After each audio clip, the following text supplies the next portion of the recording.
Salut à tous, c'est le professeur Titube et aujourd'hui on va parler Calva. Maintenant vous le savez, le Calva c'est un de mes alcools préférés, mais c'est vrai qu'on n'en voit pas beaucoup sur ma chaîne parce que les cocktails au Calva c'est assez rare. Mais on peut en faire des super bons. Là aujourd'hui c'est une introduction, séparément des cocktails, il y aura une revisite de cocktails et une façon de le boire. J'y reviens. Alors le Calva c'est quoi? C'est une eau de vie de Normandie, évidemment. Et en gros, c'est un truc que tout le monde boit en Normandie. Tout le monde. Je pense qu'il y a des Normands ici, et si vous êtes déjà allé chez des Normands, à la fin du repas, il y a toujours une bouteille sans étiquette ou avec un prénom dessus. Calva, machin. Alors, Calva Jean-Mich. Il y a la bouteille qui est là. Je crois que les Normands naissent dans des alambics.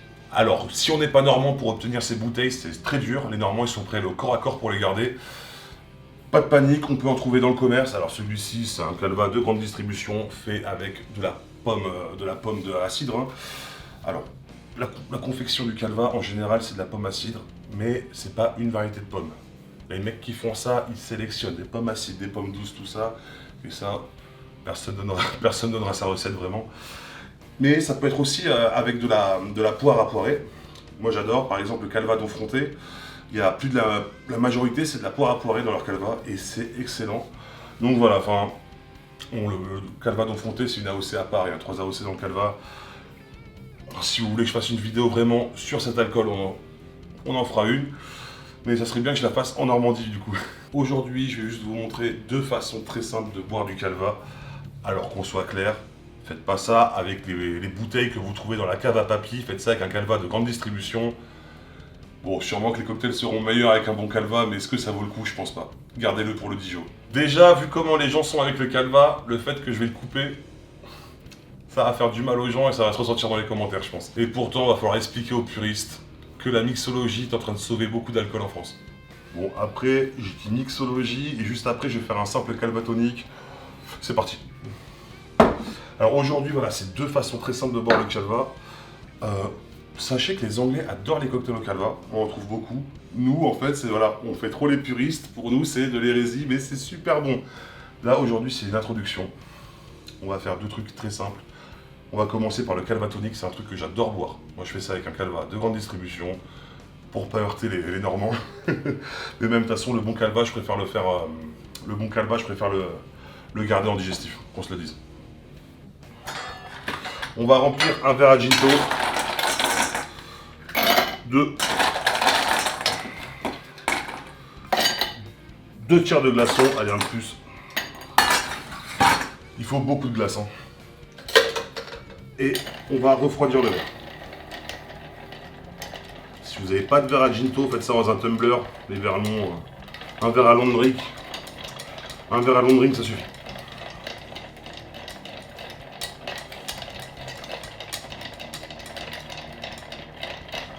On fait ça pendant une quinzaine de secondes.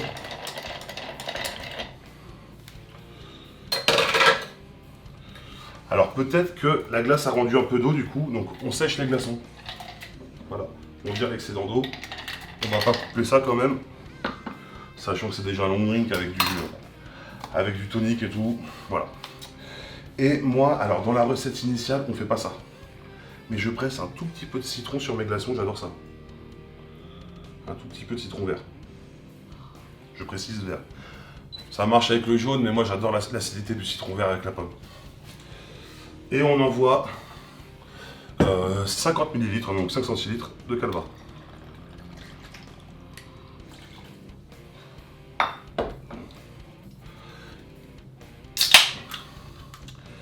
Et 10 centilitres de tonique. Alors prenez pas du Schweppes, hein, prenez un bon tonique comme celui-ci. Et celui-là, je suis assez content parce qu'on commence à le trouver dans toutes les grandes et moyennes surfaces. Alors voilà, vous avez compris, la part c'est une part de calva pour 2 parts de tonique. Donc là j'ai fait 5-10, si vous voulez faire 30-60, vous êtes juste alcoolique. Il en reste un petit peu. Tac tac tac tac. Bon, c'est à main levée, j'ai l'habitude. J'étais un peu comme un bourrin, j'avoue. Et voilà, vous avez votre calva tonique. Et perso, c'est un truc que j'adore. Et je préfère ça au gin tonic, vraiment. Mais il y a une symbiose entre le citron vert que j'ai mis un tout petit peu, la pomme, et je sais pas pourquoi le tonic fait ressortir vachement la pomme du calva. Incroyable. Et voilà, c'est calva tonic, c'est vraiment pour les longues drinks de soirée, parce que bon, en soirée, on n'est pas forcément, on fait des soirées entre amis et tout. Vous n'allez pas sortir le shaker, tout ça, bah, vous ramenez vos toniques, votre calva, quelques citrons verts, et vous avez vos alcools de soirée, vos long drinks pour la soirée, sans pour autant devoir faire des cocktails machin, parce que voilà, pour ceux qui font des soirées cocktails comme moi, en général, on boit 2 cocktails, après il y a ça de vaisselle, on arrête, on fait des long drinks, whisky soda et tout. Et voilà. Deuxième cocktail, on va revisiter le Mojito. Alors c'est un cocktail qui existe, ne vous inquiétez pas, c'est pas moi qui l'invente. Peut-être que ça c'est ma manière, je sais pas. Hop là. Un verre très classique pour le Mojito, un quart de citron vert, qu'on va couper en 4. Sucre de canne liquide, donc en sirop, 15 ml. Et on pile une première fois.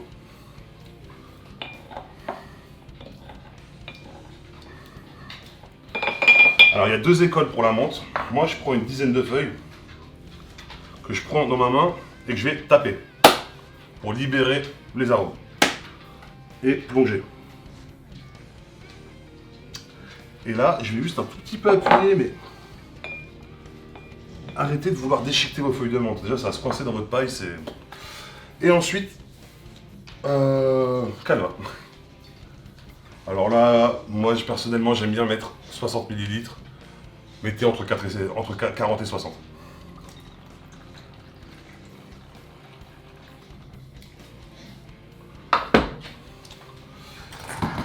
Alors, le Mojito, je sais, c'est de la glace pilée. Moi, j'ai horreur de ça parce que c'est des cocktails qu'on fait au verre, donc ils sont pas shakés. Donc on sert ça à température ambiante. Si vous mettez de la glace pilée, souvent dans les bars, quand vous demandez un Mojito, vous avez vu, au bout de 2 minutes, c'est de la soupe, c'est que de la flotte. Alors, pour pallier à ça, je préfère utiliser, moi, de la glace que j'ai pétée, en fait. C'est vraiment de la glace cassée. C'est un peu plus gros que la glace pilée, ça tiendra un peu plus longtemps.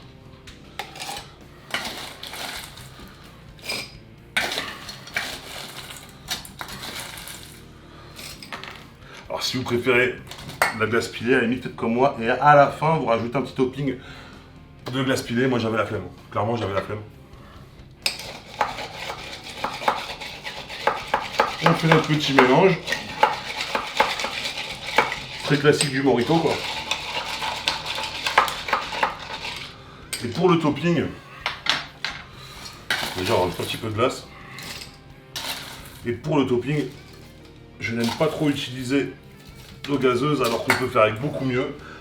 Pareil, cette marque-là, toujours la même marque, Fever Tree, on va topper au ginger ale, qui est un soda à base de gingembre, un genre de limonade de gingembre, à ne pas confondre avec le ginger beer, qui ça c'est du gingembre fermenté, avec de la levure, ça n'a rien à voir.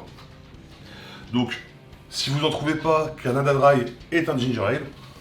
Schweppes en fait un, mais attention, Schweppes fait aussi une ginger beer.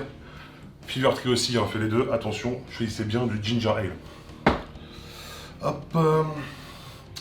Et bah oui, il manque quelque chose. Bon.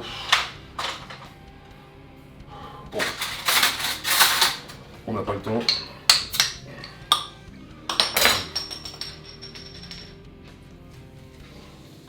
Et on top juste un petit peu. On y retourne pour un dernier va-et-vient.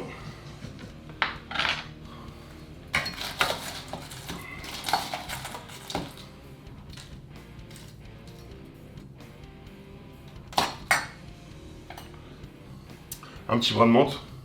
On tape aussi. Voilà, déjà. Voilà, pour que les parfums ressortent. Et une rondelle de citron vert. Et voilà, vous avez votre Mojito normand. Il est incroyable, vous allez voir, c'est incroyable. C'est un super cocktail. Hop.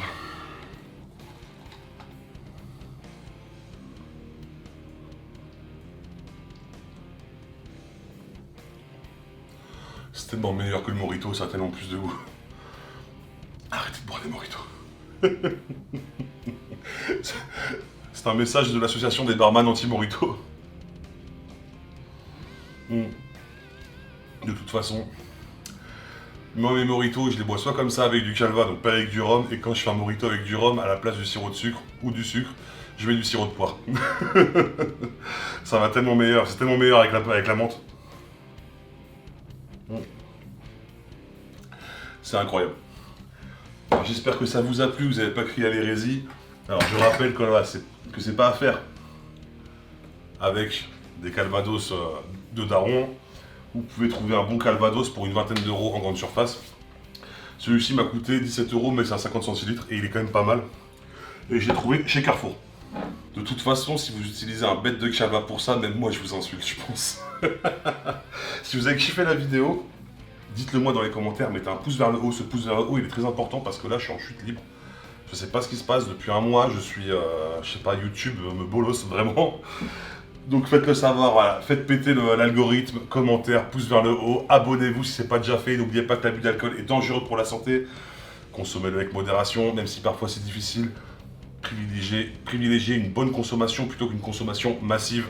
Abonnez-vous.